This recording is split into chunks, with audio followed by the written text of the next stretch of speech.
What's going on, everyone? I'm going to make some hopefully brief videos on to explain some of the designs I've made on Canvas. So if you decide to use them, hopefully this will give you a little bit better understanding of how I use them or what they mean to me.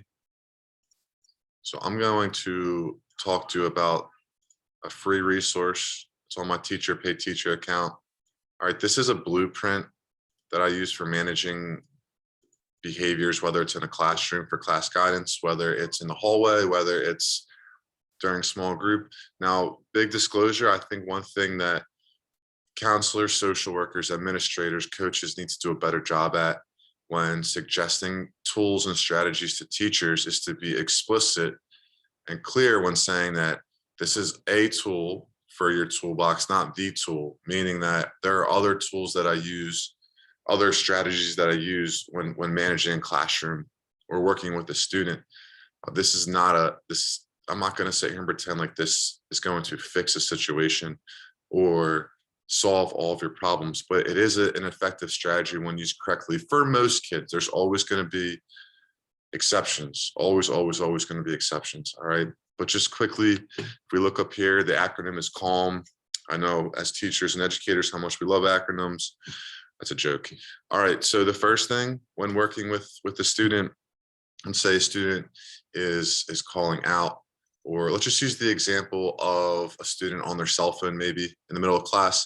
The first thing you would want to do is make some sort of connection where you acknowledge how they're feeling or what they're doing in that moment. So instead of just saying, and again, this depends on preference. I'm not saying there's one way that's better than the other, but instead of just yelling at the kid, you could say, that looks like fun, but it needs to go away for now, instead of just snapping on them. If you hear a kid talking out of turn, one of my favorite things to say is, I love to hear your voice, but I need you to raise a silent hand.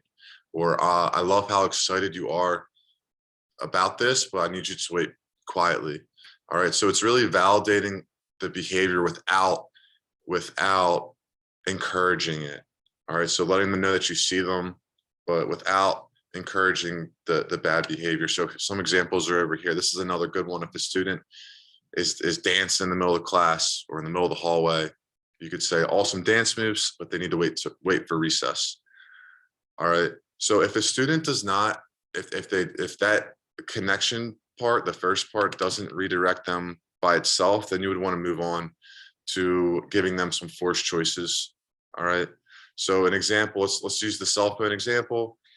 Instead of going right to, you snap on them and you go right to, well, I'm calling home. You still want to try to do everything to maintain the power that you have in the classroom community without appearing as though you need support. Now, there's always exceptions, again, depending on the situation. But let's say that you acknowledge, hey, that looks like fun to be on your cell phone right now. That looks like fun to be on your cell phone right now, but it needs to go away. The student says, okay. You look back, they're still on it. Then you can move on to the next step and be a little more assertive, maybe increase your proximity to them if need be. And you could say, do you want me to take your phone now, or do you want to put it in your book bag? All right. Or would you rather hold on to it, or would you rather me hold on to it? Again, giving them a situation where hopefully they can, where they feel as though they have some power and some say in what's going on, but ultimately you're helping them do what's right, or make a positive choice. And then after they decide, again, you would stop unless it appears as though they need more support or more guidance. So if that forced choice works and they just make that positive choice, you could either just let it go, or you could validate that choice and just give them some more encouragement and say, awesome choice, I like that choice. Or if you feel like it's not if you feel like, but if the behavior is continuing, or it's if it's continuing, then you can move on to the part where you become even more assertive, and you would let them know that if they don't make the choice, you'll make the choice for them. All right, so I know I just blabbed there for a little bit. So really quick from the beginning, you make that connection. That looks like fun right now. That looks like fun being on your phone, but it needs to go away. And if that doesn't work, the next step would be I can hold on to it for you, or you can put it away, you know. And then if that still doesn't work, you're listening to them. If they are talking about what's going on, if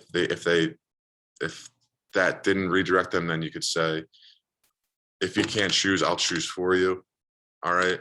And then if that still doesn't work, then you just follow your behavior protocols. You do not go back and forth with them. I know I'm speaking a lot right now, but this is supposed to be a quick interaction with them, all right, as quickly as possible, so that they don't learn to what's called endure and just continue to be persistent until they get what they want.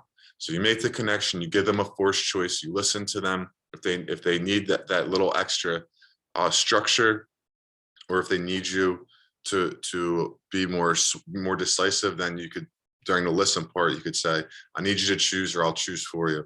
And if that still doesn't work, like I said, you move on to whatever behavior protocol you have in place, whether that's a clip chart or a behavior chart.